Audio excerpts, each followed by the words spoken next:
On everybody, my name is Tenebrous Infinite and welcome back to Generation Zero. For today, I've got a pretty dope video for you dudes.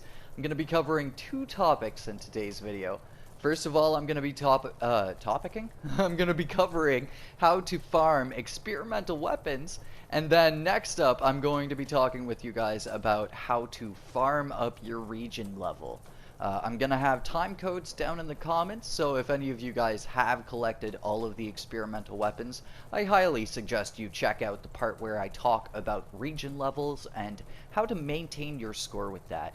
But with this little intro kind of fucked up and out of the way, let's get into the video here. So just to cover a couple frequently asked questions about the rivals here in Generation Zero. For one, you can spawn an arrival when your region score is level 5 and above. Sometimes there's a cap point of 2500 I've noticed as kind of like a regular region score. But for the base score, I believe that it's around 800 is when you're going to most likely see rivals start spawning. And then the next frequently asked question about rivals is if there is any sort of particular robot you should go for a particular weapon. And as far as I've seen, all of the enemies that can become a rival are able to drop any of the new experimental weapons.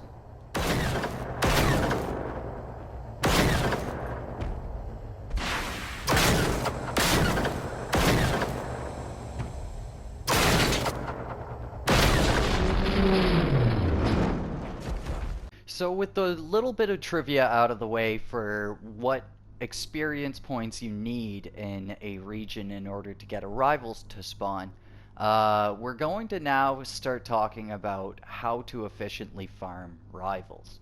So the way I got all of my experimental weapons was a pretty simple method. So for as of right now in Generation Zero, it is more worthwhile to farm level 1 rivals than it is to grind a rival up to the max level. If that does ever change, you guys will get a video from me on it right away.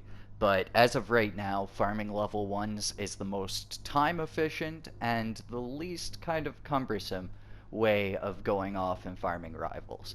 So what I do in order to farm rivals is I go off to every area of the map, every region of the map. Here, let's take a look at the map real quick. So what I do is I go off to every region of the map and I will spawn a rival in each individual region. So we've got the North Coast here, we've got the marshlands, we've got the farmlands, the forest, then we've got the South Coast, and then we've got the archipelago. So what I do is I'll go off and I'll get a rival in each of those areas, so that way we have 6 rivals to farm through. So with those 6 rivals, you'll have 6 chances at actually getting yourself an experimental weapon. You can always increase your odds by trying to farm more rivals using the method that I talk about later on in this video. For increasing your region level. But if you're just going for the experimental weapons, in my opinion, it is best to just go off, get those 6 rivals spawned into your world, and then go through and kill each 6 of those rivals. You're bound to get at least 1 experimental weapon from doing a farming session like that. If you're really lucky, you could potentially get all 6 experimental weapons in one go. With my little method out of the way for how I managed to farm my experimental weapons, let's go off, get rivals in each of the regions, go off and wreck them up real quick, and see how many experimental weapons we can actually get out of one session here.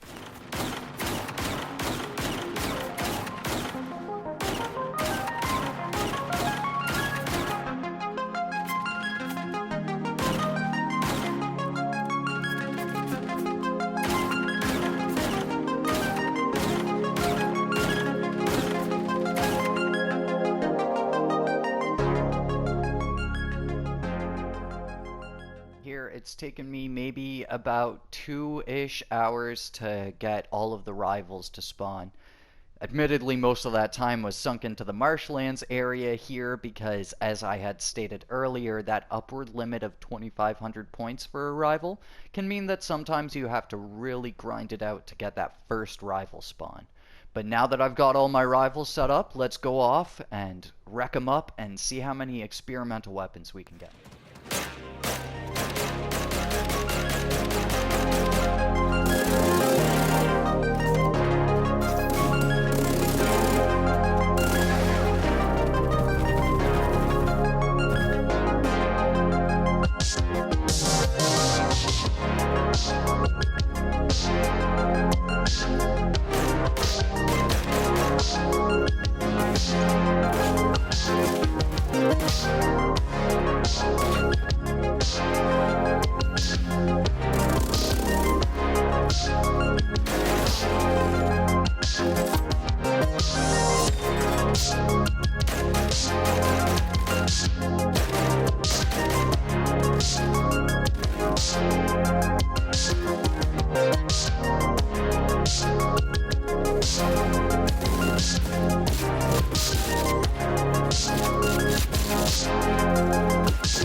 You guys go, just a little bit of footage of rival farming. As I said, you can just farm them at level 1, and if you manage to spawn in a whole bunch of them, you're gonna get tons of experimental weapons, my dudes. It's pretty easy to actually get the experimental weapons, much easier than the special 5 crown weapons.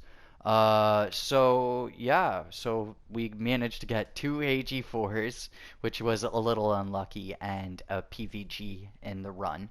And then outside of that, we got a whole bunch of the experimental vanity items. So yeah, I think that this method is a very effective approach to actually farming the experimental weapons here in the game, and the experimental clothing too, because I gotta say, it's some of the coolest clothing that they've put in the game, probably second to the whole exosuit that you can get.